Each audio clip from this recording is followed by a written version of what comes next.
More than 1 million people from Southeast Asia have come to Taiwan to study, work, or build a new life. Some end up doing something entirely different, telling Taiwan's story to the world, and the world's story to Taiwan. Today we meet journalists from Southeast Asia who are helping bridge cultures, communities, and perspectives through their reporting. Hello and welcome to Correspondents, where we go beyond the headlines with journalists and experts here in Taiwan and across the region. I'm Andrew Ryan.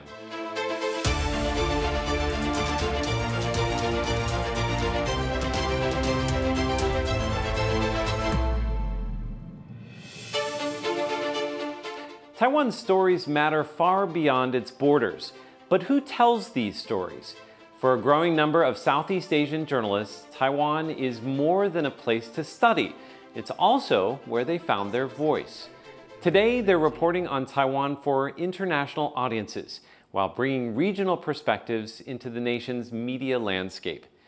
Indonesian journalist Jennifer Aurelia is a foreign news editor and staff writer at Taiwan's Central News Agency, while Filipino journalist Gino Lopez is a freelance reporter who contributes to a number of media, including New Bloom magazine here in Taiwan and Alter Media in the Philippines.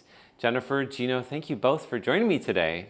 We're going to start off with how both of you came to Taiwan originally. You both came here as students. Gino, why Taiwan? Not only because were there scholarship opportunities here in Taiwan, but also I found that Taiwan has quite the academic freedom compared to other places in Asia and around the world. And I believe that Taiwan also is starting to become more diverse with a lot of nationalities coming here to study. So I think it's a great place not only for me to get an education, but also to interact with different cultures. Jennifer, you actually studied journalism and mass communications at Migrant University. Why Taiwan? I first came in Taiwan in 2020. It was during the COVID-19 pandemic. Everything was very new and unfamiliar to me. But why I decided to study here in Taiwan is I think Taiwan offers a wonderful package for us students. The affordability, the safety, and the opportunity to learn Mandarin and all the scholarship opportunities as well. What was your impression of Taiwan as a place to study? Oh wow, it's actually way more relaxed than I expected it to be. You know, like East Asian countries have a very rigid reputation on academic excellence, and it turns out that Taiwan actually offered a more holistic experience than what I was expecting. And I not only got to, meet people of different cultures and also like explore Taiwan's political and cultural landscape, but also I was able to even enjoy myself and explore what the island had to offer. Well, Taiwan is actually very clean. First of all, it's very clean. And as an international student, I think Taiwan allows us to not only do part-time jobs and also look for professional connections. So it'll be very helpful for us to just develop our career early, in the early stage. Taiwan is very welcoming to us. Although we can't speak Chinese that well, a lot of people are very helpful to us, yeah. I want to talk a little bit about your job that you do now at the Central News Agency. You're not just a writer, you actually also do things on camera as well. I have a YouTube program called Jalan Jalan Taiwan. Basically, Jalan Jalan Taiwan is CNA's Indonesian language platform. And then we expanded to YouTube and we introduced Taiwan and Indonesia culture in Taiwan for all the audiences.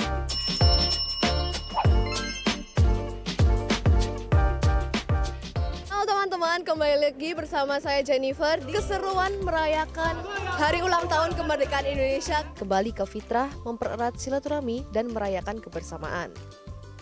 Jalan-Jalan Taiwan berkesempatan mewawancarai Abdullah Cheng, Imam Masjid Agung Taiwan, dan bertanya kepadanya tentang makna Idul Fitri bagi umat Islam dan bagaimana peran umat Islam Indonesia di Taiwan. Merdeka! Bye-bye! For you, Gino, you're mostly writing in English. Well, for me, I cover like mostly migrant workers and human rights issues here in Taiwan, but I also cover regional stories like Indonesia, the Philippines, Myanmar.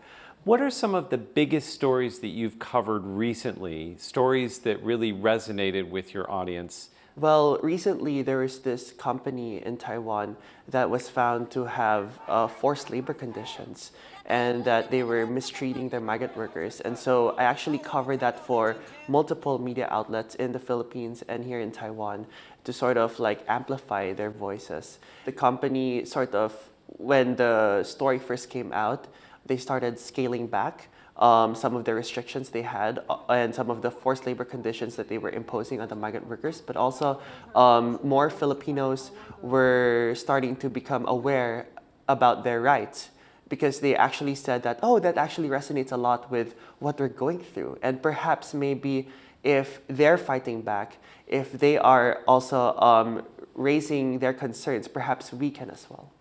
How about you, Jennifer? Do you also cover stories that are related to migrant workers or similar issues that you're very passionate about? Yes, not only cultural, but also migrant workers and also new migrants in Taiwan. As we all know, there are a lot of Indonesian migrant workers and new immigrants here in Taiwan. So we want to be as a vessel to channel just their stories, their personal experiences while dealing everyday life in Taiwan. I'd like to have both of you talk about why it's important to have Indonesians telling stories about Indonesians and Filipinos reporting on issues related to Filipinos. What does your background offer your job or give you as a journalist that makes you well suited to reporting on these stories?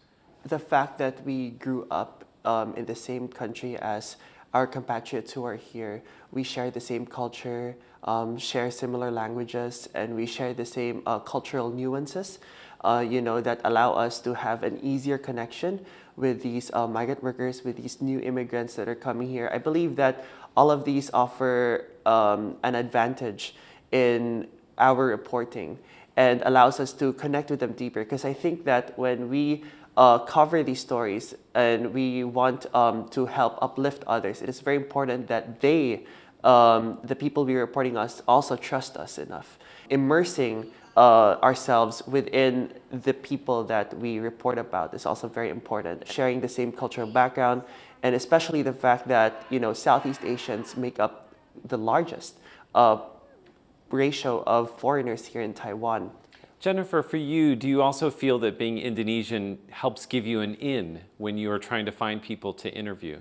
I think language is one of the most important things to consider because Indonesia consists of many cities, many villages, and they all each have different dialects. So I think as an Indonesian, it really gives us the edge to learn those dialects and directly speak it to them. Can both of you talk a little bit about how the local media here in Taiwan covers issues related to Southeast Asia? Do you see biases? Do you see ways in which the media can improve? If we start first about migrant workers and Southeast Asian foreigners here in Taiwan, I think that we can all agree, or we can sort of come to understanding that Taiwan's media is quite sensationalized. They go after these quick stories that will garner a lot of reaction and that will garner a lot of response from their broadest readers, which are the local Taiwanese. When I see Chinese language media, they paint a very not the most positive picture of migrant workers, or perhaps they do go the opposite direction. They have these like, oh, the government is doing these stuff for new immigrants, for migrant workers. But it never really goes in depth because migrant workers here aren't really the priority audience of local media. If something happens in Indonesia and the Philippines, I feel like local media here tend to just take what international media is already saying and just translate it, rather than go out there and actually, see the story for themselves and see what angles they can bring back to Taiwan. I agree with Gino about how it's being very sensationalized, yeah, because Southeast Asians in Taiwan, we preserve a very stereotypical tendency. Southeast Asians are migrant workers. Yeah, and then stories that tells about the wrongdoings of migrant workers often sells. So that's why maybe they tend to sensationalize it. You were telling me earlier that there's actually more money that's being put into sharing stories about Southeast Asian people in Taiwan that are not necessarily related to migrant workers. I feel like Taiwan is becoming more and more open to it. So maybe it's the media's job to just provide both stories from different angles, yeah. Well, I think both of you being students, not migrant workers, also kind of helps offer a broader perspective. And even actually, as you're doing your work as journalists, people will see you and see, oh, actually, people from Indonesia and Philippines do other types of work here in Taiwan as well. What is the biggest challenge to you as a reporter from the Philippines, Gino? Language barrier. Language barrier, not with my compatriots from the Philippines, but with local Taiwanese, because I can only speak at a conversational level so far, and maybe a bit about politics, but my challenge is actually the reverse of what Taiwanese journalists may face when covering migrant issues. My challenge is now to actually get the Taiwanese perspective and get the country's point of view when it comes to certain global issues.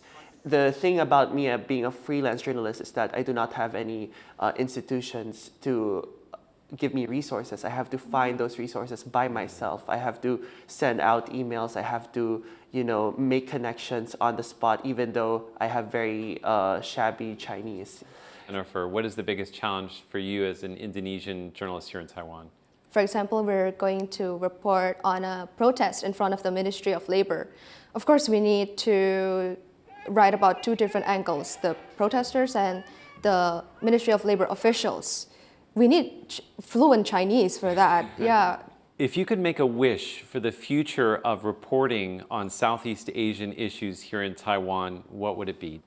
To expand Tagalog or Philippine language media here, because I think that there is this stereotype that all Filipinos can speak fluent English because it's our common medium of instruction back home. And in fact, in order for especially migrant workers to access news more easily, I think not just about back home, but even about Taiwan, I think that, there needs to be an investment, there needs to be more of an effort to bring Philippine language, especially Tagalog, towards within the Taiwan media landscape.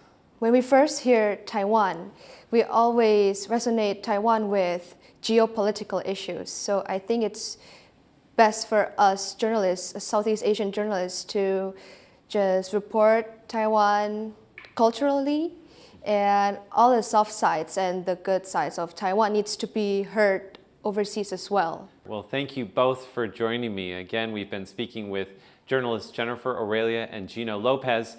Look for more episodes of Correspondents at TaiwanPlus.com or on the Taiwan Plus News YouTube channel. I'm Andrew Ryan. We'll see you next time.